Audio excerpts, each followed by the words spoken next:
Vietnam. Itoyo Vietnam. Lại sao có cái này. Cái này hả? Hôm nay đi. Lấy. Tumbok Quisi cái này. Cái này yêu nước. Đúng rồi. Mga boss, ano, naghihili ra. Sa ano mga boss, oh, sa kalsada ay yung flag ng Vietnam. Dahil yan mga boss, ilang araw na lang ay magle-Labor Day na, International Labor Day. So sa buong mundo. Pero nakakabilib itong mga Vietnamese mga boss, no?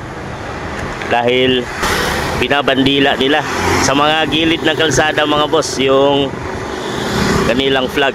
Yan. Hindi lang yan dito sa kalye mga boss, kahit doon sa highway ka pumunta. Talagang nakawagayway yung kanilang bandila na kulay pula na may star. Doon sa loob ng factory namin, yung mga babae doon mga boss, nakasuot na rin ng flag ng Vietnam, kakulay ng flag ng Vietnam yung damit nila kanina.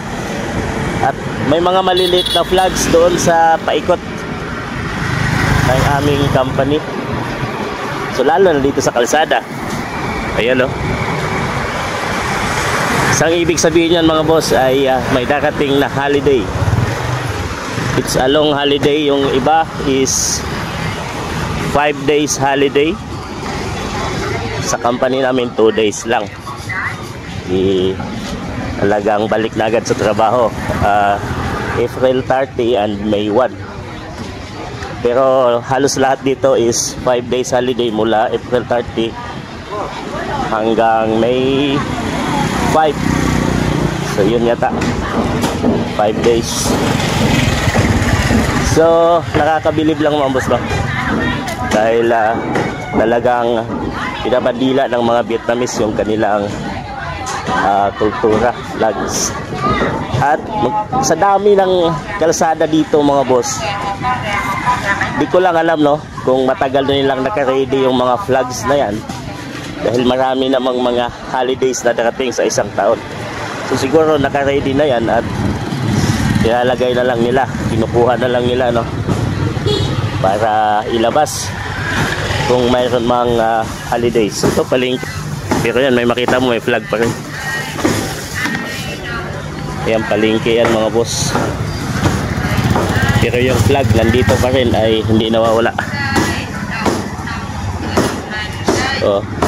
Lalo na doon sa paglabas nitong highway, doon sa kabila.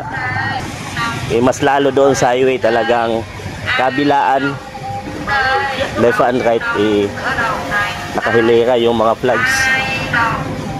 So sa Pilipinas mayroong ganun sa atin, pero nasa isang lugar lang, hindi yung buong Pilipinas. Dito province pa lang to ng Vietnam mga boss, pero mayroon na, lalo pa kaya doon sa city mismo. Talagang doon mas makikita natin na mas marami. So yan, dahil Labor Day lang araw pa lang pero ready na ang Vietnam.